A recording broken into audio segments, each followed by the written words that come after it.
Find something to love like Brian Gutekunst loves Senior Bowl guys. Yet again, he took more this year than any team in the league. So, Jim Nagy, the executive director of the Senior Bowl, joins me today to explain why and tell us who these guys are, where they fit in the NFL.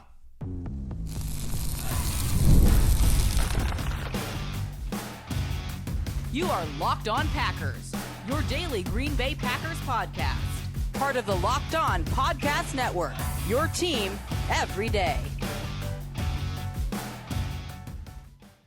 You are Locked On Packers, part of the Locked On Podcast Network, your team every day. I'm Peter Bukowski, and I cover the Packers for The Leap, a newsletter I would love for you to subscribe to. Follow me on Twitter, Peter_Bukowski. Follow the podcast on Twitter, Locked On Packers. Like us on Facebook. Subscribe to the podcast, iTunes, Spotify, Google Podcasts, wherever you find podcasts. You will find Locked On Packers, the #1 Packers podcast on the internet, and the show for fans who know what happened, they want to know why and how. Thanks to everyone who makes Locked On Packers your first listen every day. We hope you like starting your day with us as much as we like starting our day with you. Jim Nagy from the Senior Bowl, former Packers scout, by the way. We had him on last year to talk about that Senior Bowl heavy class after a Senior Bowl heavy class in 2022, and it's worked. Romeo Doubs, Christian Watson, Zach Tom in 2022, among others. 2023, basically everybody in that class, Jaden Reed, Dontavian Wicks, Luke Musgrave, like all of their draft class. And this year, same thing. They had 8 guys at the Senior Bowl. And so I'm gonna let Jim Nagy tell you, because he scouted these guys. They go through the evaluation process just like an NFL front office would.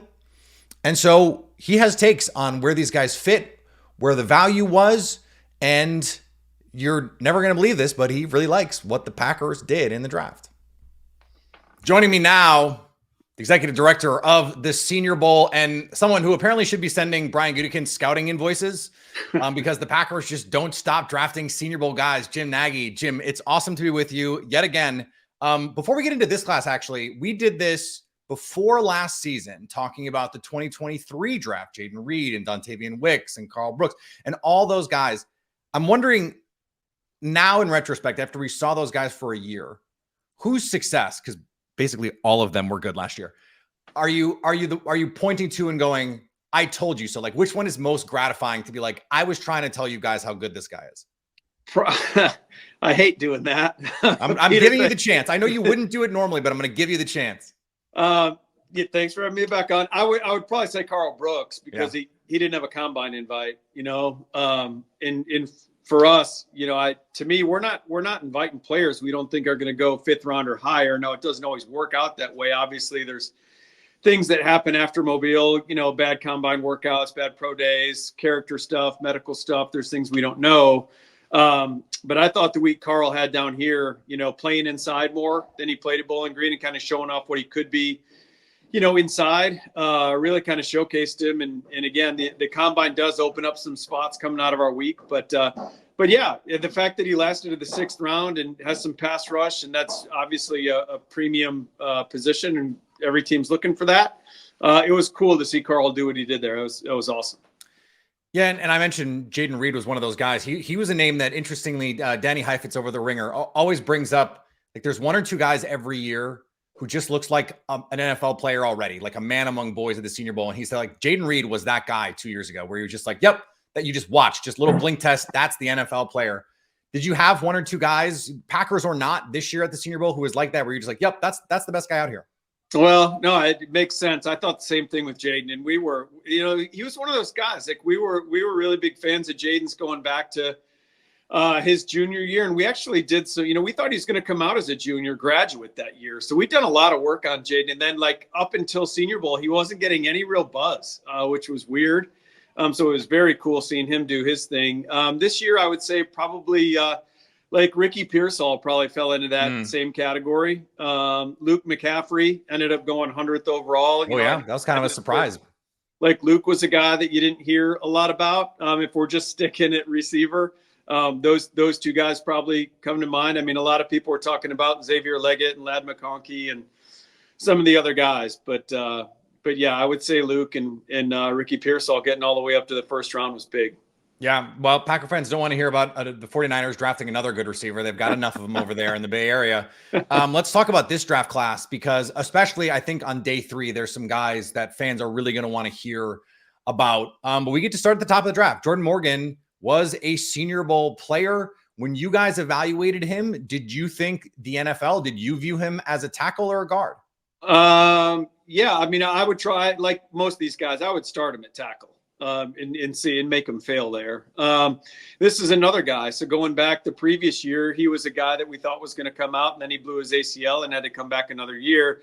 And that's, I mean, I'm sure this point has been made by all you great people in the Packers media base, is that you're going to be getting a better player next year than what we saw on tape this year, just because more than a year removed from that ACL. But yeah, high-end athlete, easy guy for us to invite. I mean, you pop on the tape, it doesn't take too long when you got an athletic offensive lineman that look like Jordan Morgan.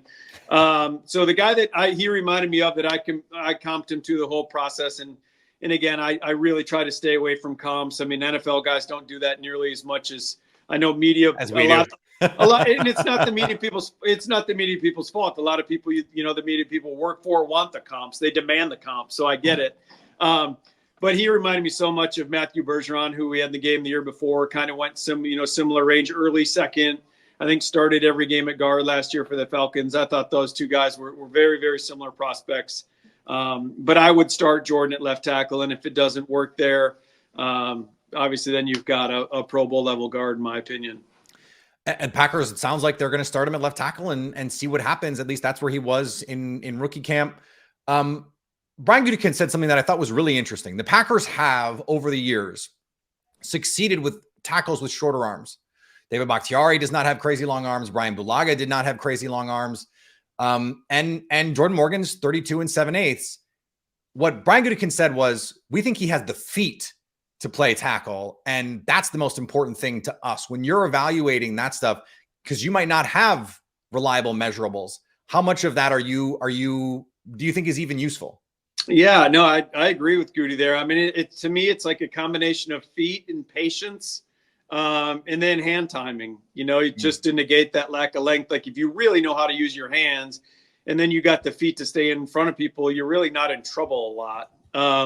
If you don't get overextended and things of that nature where, you really become susceptible. And again, that's where I think Jordan has a really good chance to stay out there, because he can really stay in front of people. It's easy for him. He's a really good reactive athlete out there, mirroring guys. So yeah, I mean, there's been some good ones, man. Like Joe Tooney was a guy that I really liked coming out of NC State, and he played tackle at a pretty high level with sub 33-inch arms. So I know those guys have done their homework. They do a good job on offensive linemen up there. So that's cool. That's cool. They started him off in rookie minicamp out at left tackle. Yeah, and we'll see, of course, how that goes. I think one name that is really getting people excited right now is Javon Bullard, the safety from Georgia. And aside from just having one of the most fun draft clips where he just is so happy to be a Packer, I won't use the word that he used. Yeah. But the coaches were in rookie camp already talking about just how smart he is. And he's sort of underratedly big for a guy as tall as he is, because he's like 5'10", but 198. What did you see there? Yeah, really. I mean, and you could throw Evan Williams into this mix too. Like both of those guys are just good football players. Like I don't know how else to sum that up. Like, and that's just, it's safety that just works, right? Like they're both. And when you say that, when scouts say that guy's just a good football player, I mean that just talks about to his instincts, his natural ability. And I think, they're two different body types. Obviously, you've seen both of those guys up close now at this point. So they are different body types. But no, Javon's a dense built guy. I mean, he doesn't feel small when you get up on him. Like the measurables might look like one thing, and then you get up on him and he doesn't feel small at all. Again, really good player, versatile, could play some nickel if you needed him to. I think he's good from depth because he sees it really well back there. Good tackler, aggressive. A really good short closing burst. I think some people maybe questioned what the long speed would be, and then he answered that at the combine running high 4.4s. Yeah. But to me, to me, safety is about burst. It's a really bursty position. Guys that can kind of, get in the box and dart through stuff and get there quick. And Javon's got all those qualities. All right, more to come with Jim Nagy here on Locked On Packers. Passion, drive, and patience. The formula for winning championships is also what keeps your ride or die alive. eBay Motors has everything you need to maintain your vehicle and level it up for peak performance. Superchargers, roof racks, exhaust kits, LED headlights, and more. Whether you're into speed, power, or style, eBay Motors has you covered. With over 122 million parts for your number one ride or die, you'll always find exactly what you're looking for. And with eBay Guaranteed Fit, your part is guaranteed to fit your ride every time or your money back. Because with eBay Motors, you're burning rubber, not cash. With all the parts you need at the prices you want, it's easy to make your car the MVP and bring home huge wins. Keep your ride or die alive at ebaymotors.com. Eligible items only. Exclusions apply. eBay Guaranteed Fit only available to U.S. customers. Today's episode also brought to you by our friends at Game Time. Game Time is an authorized ticket marketplace for the NBA, which makes getting playoff tickets even faster and easier. Prices on the Game Time app actually go down the closer it gets to tip-off, with killer last-minute deals, all-in prices, views from your seat, and their lowest price guarantee. Game Time takes the guesswork out of buying NBA tickets. The views from your seat thing is crucial. You can get a panoramic view from your seat in the app before you buy, so you know what you're getting. You don't just look at the map and go, oh, that looks like a good spot, and then you show up to the venue and you're like, wait, what is this? Nope, you know ahead of time. Take the guesswork out of buying tickets with Game Time. Download the Game Time app, create an account, and use code LOCKEDONNFL for $20 off your first purchase. Terms apply. Again, create an account and redeem code LOCKEDONNFL for $20 off. Download Game Time today. Last-minute tickets, the lowest price guaranteed. More with Jim Nagy in just a second. Thanks to everyone who makes Locked On Packers their first listen every day. Are you watching Fox Sports or ESPN on your TV all day? Have to turn down the volume with all the shouting? Make the switch to Locked On Sports today, a free 24/7 sports streaming channel programmed for you every day to bring you the biggest stories without all the screaming. Locked On Sports Today brings you can't-miss analysis, opinions, and news, streaming 24/7 on YouTube or the free Amazon Fire TV channels app, part of the Locked On Podcast Network. Your team every day. One safety that you didn't mention, Keaton Oladapo from Oregon State, another guy, another captain. I think the Packers took 6 captains in this draft class, if I'm not mistaken. And he was someone that I think a lot of Packer media people had identified early, like, hey, this is the kind of guy the Packers tend to like. And then I think by all accounts was someone that impressed people. Yeah, I mean, I'll say this with a little bit of inside knowledge. You always hear GMs and front office guys after the draft saying, well, this was our guy. This guy was at the top of our board. I can say, with pretty good certainty that the Packers were targeting a lot of players that fell to them. So the draft, whenever I hit my buddies up before the draft, that's the only thing I text all my friends. It's kind of a blanket text to everybody. I just tell them, I hope it falls your way. They put in all the work, but there's something to that. There's something to that. That's really the luck part of the draft, is if the thing comes off the way you hope it comes off. And for them to get those 3 safeties, I think they were really targeting all 3 of those guys.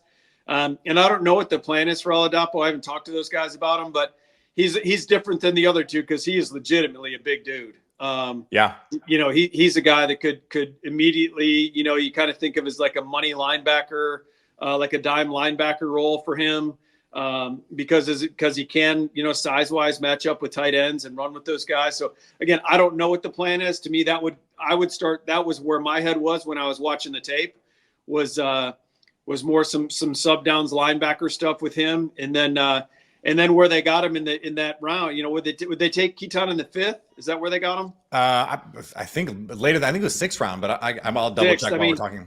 So you're drafting a guy is going to get on the bus on Sundays to play special teams. No, you're right. 5th round. Yeah. So, I mean, he's going to play on special teams. He's going to be a core teams player. Now that the kickoff thing is what it is, that places more value on, more value back to being a 4-core team, or he's going to be that. And to me, in that round, I mean, if you hit on more than that, it's almost gravy, honestly. and they feel like they could hit. And again, I would much rather draft a bigger safety there and convert him like we saw Jalen Carleys. I forget who drafted Carleys from Missouri. But that was a guy we looked at as we were going to bring him here as a linebacker. We talked about Keaton is playing in some linebacker here. So I would much rather draft a big safety, thinking linebacker long term once he continues to fill out and grow in his frame, than drafting some like 2-down linebacker that is always going to struggle on 3rd down. Why not draft a safety and see if he can grow into the role?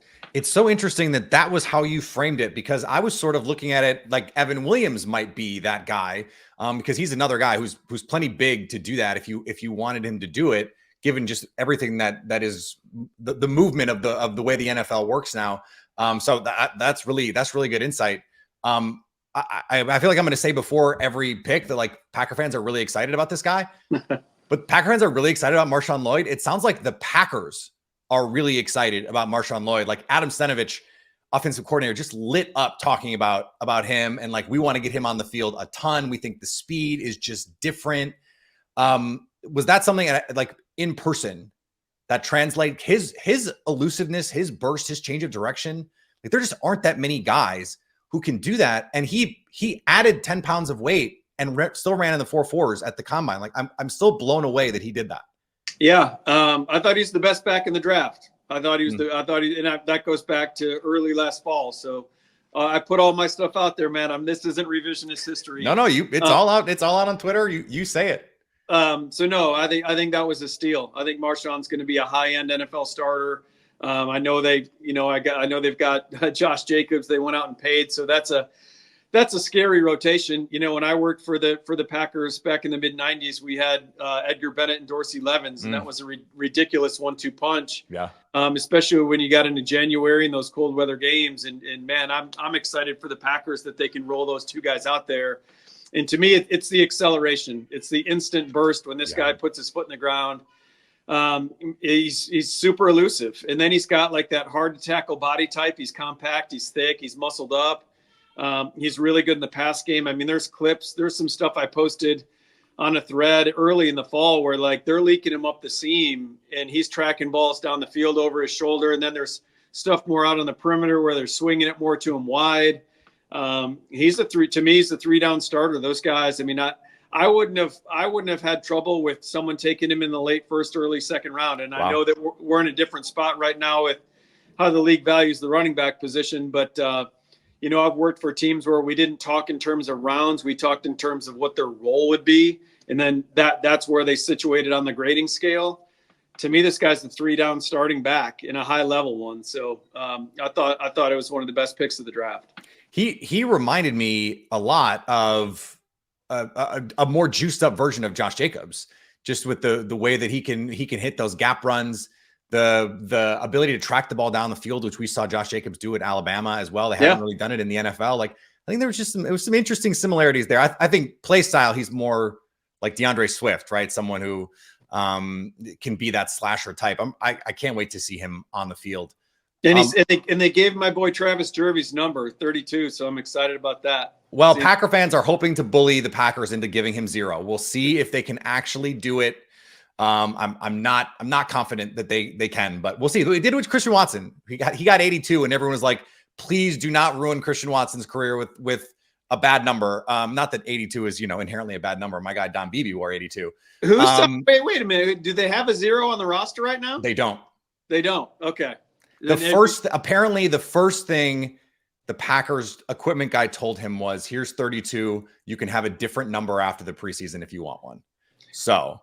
Okay, so who's replacing Red up there? Did they promote from within? Like, who's I haven't seen that specifically. I know that they announced the retirement, but I did not see or notice what the promotion is, because they're not legends like Red is. It's not a big loss, man. That's a big loss in that organization. Red was the best.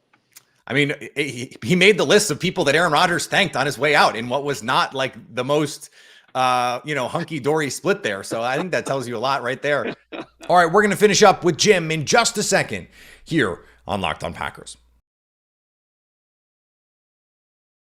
Today's episode brought to you by our friends at BetterHelp. Sometimes we all need the opportunity to get something off our chest. Big or small, certain things can really start to get to you.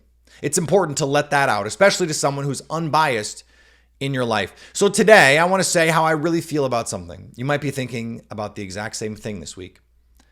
The Packers have the best roster in the NFC North. They have a better roster than the Detroit Lions. I don't care what Lions fans say. Therapy can be different for everyone. Most of us have bigger problems than our favorite sports teams, and it's important to get things off your chest every once in a while. If you're thinking of starting therapy, give BetterHelp a try. It's entirely online, designed to be flexible and suited to your schedule. Visit betterhelp.com/lockedon to get 10% off your first month. That's BetterHelp, HELP.com/lockedon. Locked On has launched the first ever national sports 24/7 streaming channel on YouTube, and now it's also available on Amazon Fire TV and the free Fire TV channels app. Locked On Sports Today, here for you 24/7, covering the top sports stories of the day with the local experts of Locked On, plus our national shows covering every league. Find Locked On Sports Today, now available on the free Fire TV channels app. Speaking of quarterbacks, I know you are really high on Michael Pratt. He was someone that I did not see falling as far as he ended up falling in the draft. I could not believe he was there in the 7th round for the Packers to take. Yeah, I was, to me, of all the things, I mean, guys that slid, that was one of the most shocking by far. Leading that time leading into the draft, that last like month or so, 3 weeks, just calling around to buddies, trying to get a feel for where our guys were going. I mean, it was, we saw the top 6 go off in the top 12 picks. And then regardless of who I spoke to in the league, it was either, Pratt was 7 and Rattler was 8, or vice versa. And so and I understand what happened with Rattler after talking to his agent, like some things happened. All the 3 teams that were really on Rattler all took guys in the top 12. So then that's kind of why he fell. But with the Pratt thing, I don't know, man. I'm close enough to that Tulane program over the years with Coach Fritz being over there, and they're only a couple hours to our west. So I spent a lot of time watching and being over there. It's certainly not a character thing, man. This dude is a leader, and he elevated that Tulane program, which I always draw it back to Brett Favre and what he did at Southern Miss. Like I love guys that can elevate a program, which Michael did. So I don't know. I'm still in the process of kind of gathering information. I'm trying to figure out like where we missed and things of that nature. Some of our guys that didn't get picked, why didn't they get picked? Why did they fall? So I still got to connect on some of the Michael Pratt stuff. But to me, like, again, no knock on Sean Clifford. Sean was a really good player. We did not invite him to the Senior Bowl. Maybe we were wrong. Maybe we missed. But like we had a significantly higher grade on Pratt than we had on Clifford. And now they're going to be, battling for the spot. And they took one in the 5th and they get Pratt in the 7th. So, and I don't know if they're even planning on drafting one. I know they like Clifford, but when you're staring at Michael Pratt in the 7th round, going back to the old Ron Wolf philosophy that I'm sure, Goody adheres to, like if you got a quarterback you like late, why not? This was something Brian Gutekunst said explicitly in the pre-draft process. We want to get back. He was asked, it was so funny. He was asked about Sean Clifford, and he started talking about Sean Clifford and cut himself off and said, we want to get back to the Ron Wolf philosophy of drafting quarterbacks late. And everyone just sort of went like, oh, okay, they're drafting somebody then. Like he couldn't even finish the thought about Sean Clifford before he was talking about what we might do. So it was a funny moment. The last thing I want to ask you about, Jim, because if you watch, and the Packers have done this the last couple of years, if you watch in 2022, Kalen King was going to be a 1st-round pick and was a 7th round pick. What to your mind, and based on the intel that you have, what happened there? Yeah, we can bring juniors now. So he was one of our juniors. When his agent reached out about him getting an invite, I said, let me watch him. I hadn't watched a ton. He did a year ago at this time. He was in all these way too early mock 1st rounds. Yeah. I went back and looked at the 2022 tape. I didn't see that, but I saw probably a day 2 guy. I saw, a 2nd or 3rd round guy, which is a really high pick. And then 23 was a little different. He was playing opposite Joey Porter in 22. So he got targeted early and often in games. And I think it allowed him to get in a flow and gain some confidence. And then this year, it was like they went away from him and they threw more at Johnny Dixon. So then, when you're not targeted a lot, it's a different game. So I think things changed on him this year. And then again, I can't put words in Kalen's mouth. It seemed to me like he lost a little bit of confidence over the course of the year. And if there's any position on the field, quarterback and corner, I would say, I think all 22 have to play with confidence. But quarterback and corner, I think it's paramount. So if they can, if they push the right buttons and they get this guy's, get Kalen back to where he was a couple years ago, you got a legit player, man. You got a guy that can compete for a starting job in the next 2 or 3 years. And if they even get close, then you've got a really good third or fourth corner. Even if he doesn't end up starting, you got a solid third or fourth corner in the 7th round. So, it was different tape this year. I'll say that. I was hoping he came down to Mobile and had a great week and then had a great combine and just kind of carried it through. But I still think there was a little lack of confidence through the pre-draft process that hurt him. Unfortunately, neither of those things happened. It went the other way a little bit for him. And sometimes this happens. It sounds like he's a good kid. He's going to work hard. He was in tears talking about what the couple days waiting to hear his name called was about, what it meant to him to be in Green Bay. So you hope you get a player with a chip on his shoulder and he comes out and balls out. That would be a really cool story to see. Jim, always a pleasure because of the way the Packers do this. I'll talk to you in a year, I guess. All right, Peter. Thanks for having me on, man. All right. Thanks to Jim for joining the show. Awesome to talk to him. I guess we'll just make this an annual tradition because the Packers love these Senior Bowl guys. MarShawn Lloyd, best running back in the class. I have heard Jim say on other interviews that he thinks Michael Pratt can be a legit starter in this league. And so if that's the case, then this is your Matt Hasselbeck opportunity, Michael Pratt. And Kalen King is one of the most intriguing guys in this class. I loved the disagreement, but the altering opinion on Keaton Oladapo. Hey, he's the dime linebacker. I was thinking that was going to be more like Evan Williams' role. He thinks Evan Williams can play real safety. We'll see what the Packers think. I'm fascinated to see what that's going to look like. I can't wait. I can't wait to see how these safeties are going to be deployed. So a lot more here to come. We've got Jason Hirschhorn next week. His undrafted free agent prospectus, which is always must-read material, is out. And so we're going to have him on to talk about it. Last year we talked about, Brenton Cox and some of these guys who ended up making the team and making an impact. So always something important to keep our eye on. Follow me on Twitter, Peter_Bukowski. Follow the podcast on Twitter, Locked On Packers. Anywhere you get podcasts, go subscribe. YouTube, go subscribe. All the social medias, go subscribe. TikTok, Locked On Packers. Instagram, Locked On Packers. Facebook, Locked On Packers. So you can stay Locked On Packers.